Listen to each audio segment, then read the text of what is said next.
The first YouTube video I ever recorded was terrible. It was on my iPhone and it was trash. Physical therapy assistant, day in the life. Ever wonder what it's like? Well, I'm gonna be going over all that you need to. The first therapy table that we had for our clinic, I made it because we didn't have the money to buy a fancy therapy table, so I used the wood we had laying around at the house and I put it together, and I just hoped that a patient wouldn't fall through in it.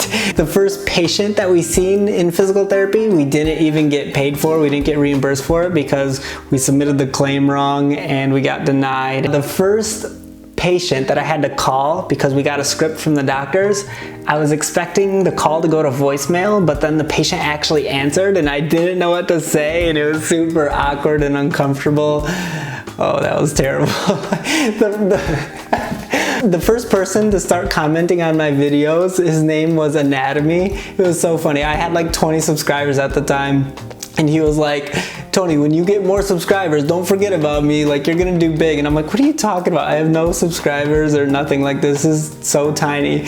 It's just so funny. Looking back at the first of doing anything in the very beginning, it was so janky. But now I can see the benefit of starting anything new. So if you're uncomfortable starting something, then I just want to encourage you, keep going hard, keep grinding, keep working at it, because it'll pay off in the future. Here's a look at the new clinic.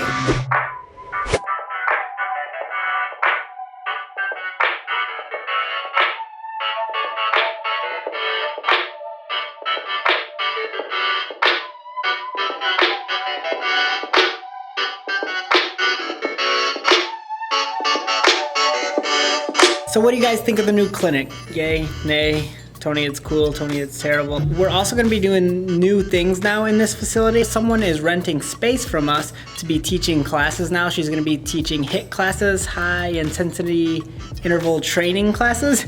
And so she's gonna be utilizing our space, but she helps pay rent now. And also we want to do health classes as well. Maybe not that high intensity. We wanna do like transitional classes for our patients who are coming out of physical therapy, but still not ready for higher level stuff yet. We wanna do like a stretch and flex program for them of where to go from here. So we always have a lot of stuff going on between treating patients, between teaching health classes now, recording video, and we're going to be doing other stuff as well. Damn, look at that. Should I record all my videos like this from now on? And as far as the new video recordings, let me know, what are some of the ideas or some videos that you guys want to see? I want to make a video on the new reimbursement rates. That seems to be like a hot topic that keeps getting brought up in the comments and in different people I talk to. So I do definitely want to make a video on that, but I want to learn more about it first because I'm still not even sure fully how it's going to affect the field. And so I want to talk to some people. I've already set up some phone calls with the APTA, and I want to kind of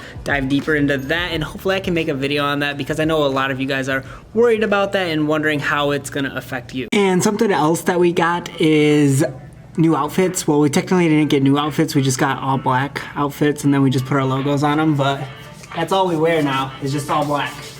Woo!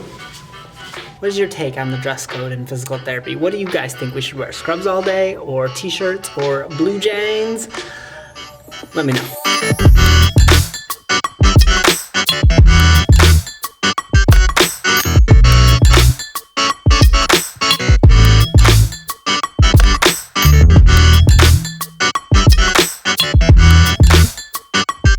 See, we didn't start off like that though. We started from the very beginning. Like, we rented space out of a gym and we had 0 patients on our schedule. We were in network with 0 insurance companies. We started from scratch basically, and starting from scratch is challenging. Like, whether you're going to school and it's your first day of college and you can't find your classes and you're like, where am I going? That was me. I was always like, showed up 4 hours early for class because I was scared that I wasn't gonna find my class. That was me going to college for the first day. It was terrifying.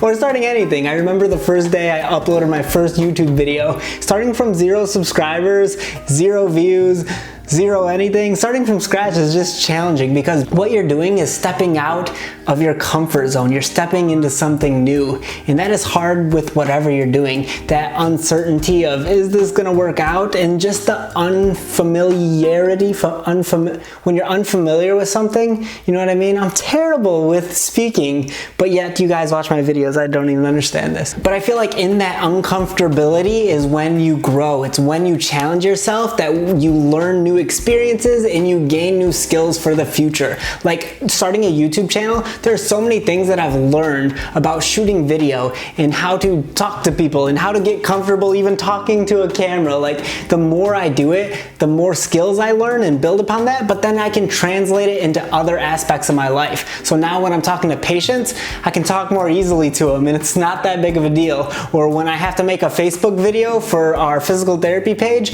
it's not that big of a deal because I'm doing it so much on YouTube. When you're starting something from scratch, it can be really difficult, and in the moment you don't realize what you're doing is actually helping you for your future, because in the moment you don't see the reward, you don't see the other side of the something that would be on the other side of something, you know, like you don't realize the effort you're putting in up front is benefiting you until you get further along and you look back. And then when you look back, you say, oh my goodness, look how far I've come, and look how much I've grown, and look how much I've learned along the way, and look how much my experiences have taught me. Like, it's when you go further, that's when you see what you've done in the past. And that's kind of where we're at. We're in our new facility and it's super beautiful, it's super gorgeous. But then when we look back and say, man, we started off small in a gym, in a small little town in the middle of the country. I live in literally nowhere. I live in cornfields and cows and the country. But looking back now, I can see so much benefit of the things we've done, whether it's YouTube videos or whether it's